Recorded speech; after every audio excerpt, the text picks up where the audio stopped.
Hello guys, Murisei. Welcome to Salmeat TUNZ Entertainment.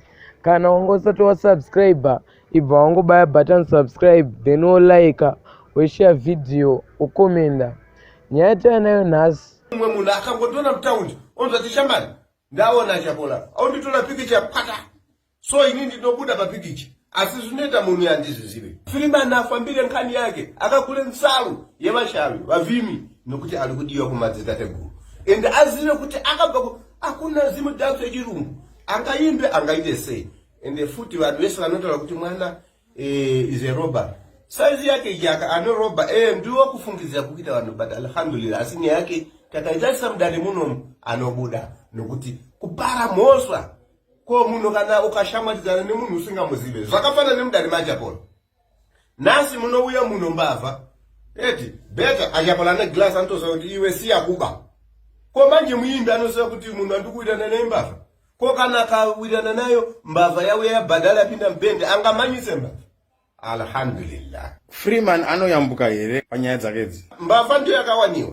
Iye ana mhosva. Anoyambuka dare rake. Inoitika kuti apilingishane ndiye kuti iye atevedze dzinza rake.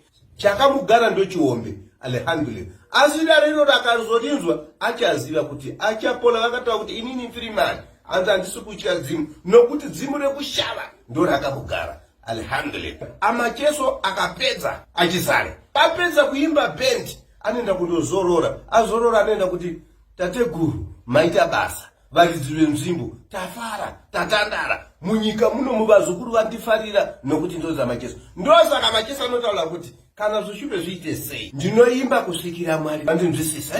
Kuri kubiwa angarikwe ako. Saka zvakafanana Freeman. Munhu anongosvikawo kana munhu akasvika paparliament akadaka paparliament. Iwe iri monde uya azive. Pachirungu ndakanzi ati celebu. Saka celebu munhu anooneka pese pese. So munhu kana ndi celebu, munhu amira paseri pake, atole pikicha naye. Iye ari kuti ndatolewa nemunhu ari kundipa mari, yeti munhu wacho ane mhosva dzake. Saka Freeman ana mhosva. But mutemo wa government kuti muimbi anoenda kubinga kupi konoimba. Vanhu akamutoda kuimba mira newewe, anomira nawo. Saka kutole mapikicha, ko kana tikata sababashala akutole pakawanda. Tikata sajapulisa atole pakawanda. Endi mlidzo atole pakawanda. Saka itapa hapana mhosva asi kuti iye manje chioneka vanhu vese ndiye ari kuwanika nemhosva yekusaremekedza dzinza yekusaremekedza midzimu. Ngaaremekedze midzimu matambudziko asamuwani aya. Anofana kuita sei? Anofana kukumbirirwa wokumbirirwa vashavi vake kuti mhosva dzake dzigare pasi. Anopabudera alhamdulillah. Tapaona mbale wanga uja jet mumsiya uja amena macheso ndaunziwa tayi yonse macheso amanena kuti assalamu alaikum salam ali kuchoka amacheso asekulu wake anamuza kuti koma kumbapeleka salamu. Alhamdulillah. Imfani kuti aimba bendi aimba nyimbo koma atata kuimba nyimbo